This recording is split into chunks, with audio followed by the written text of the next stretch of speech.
വേറെ സംഗീതം ഇല്ലേ, എനിക്കാശ്രയം നീതാൻ. മാലാ കൈവെടിയല്ലേ, കാത്തുരക്ഷിക്കാൻ സാരാ. കർത്താവേ എന്നാശ്രയം,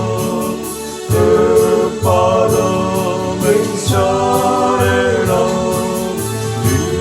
ചിറകിൻ കീഴെന്നോ ചേർത്തു സൂക്ഷിച്ചിടണം.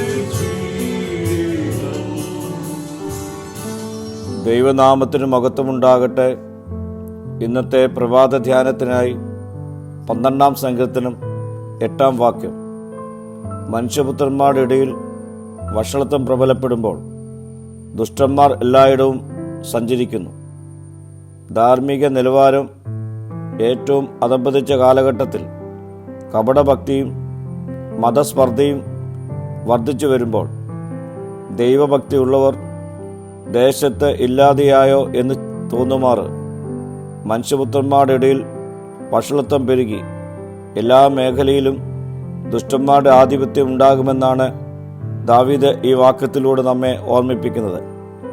അധികാരത്തിലിരിക്കുന്നവർ ദുഷ്ടന്മാരായാൽ കീഴുള്ളവർ നല്ലവരായിരിക്കുക പ്രയാസമാണ്. ഈ സങ്കീർത്തന വാക്യത്തിൽ യുഗാന്ത്യപരമായ കാഴ്ചപ്പാടും വെളിവായി വരുന്നു. സാത്താൻ അന്ത്യക്രിസ്തുവിൽ കൂടെ ഈ ലോകത്തെ ഭരിക്കുമ്പോൾ എല്ലാ മേഖലകളിലും അധർമ്മം പെരുകും. എന്നാൽ ആ കാലയളവ് പെട്ടെന്ന് തീരുകയും ദൈവജനം ദൈവത്താൽ പരിപാലിക്കപ്പെടുകയും ചെയ്യുമെന്നുള്ള ചിന്ത ഈ ഭാഗം നൽകുന്നുണ്ട്.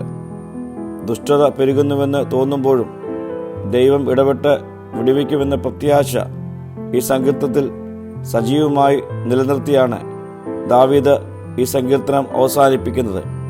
പ്രിയ സ്നേഹിതരെ, ദുഷ്ടത പെരുകുമ്പോഴും ഭക്തർ കുറയുന്നു എന്ന് തോന്നൽ നമുക്കുണ്ടാകുമ്പോഴും ദൈവിക സംരക്ഷണം തിരിച്ചറിഞ്ഞ് യഥാർത്ഥ ഭക്തിയോടെ നമുക്ക് ജീവിക്കാം. പ്രാർത്ഥിക്കാം. കർത്താവേ, ലോകത്തിൽ ദുഷ്ടത പെരുകുമ്പോൾ അതിൻ്റെ മധ്യത്തിൽ ദൈവിക സംരക്ഷണം തിരിച്ചറിയുവാനുള്ള കൃപ ഞങ്ങൾക്ക് നൽകണമേ. മഹത്വം നീ എടുക്കണം. യേശുവിൻ്റെ നാമത്തിൽ തന്നെ. ആമീൻ.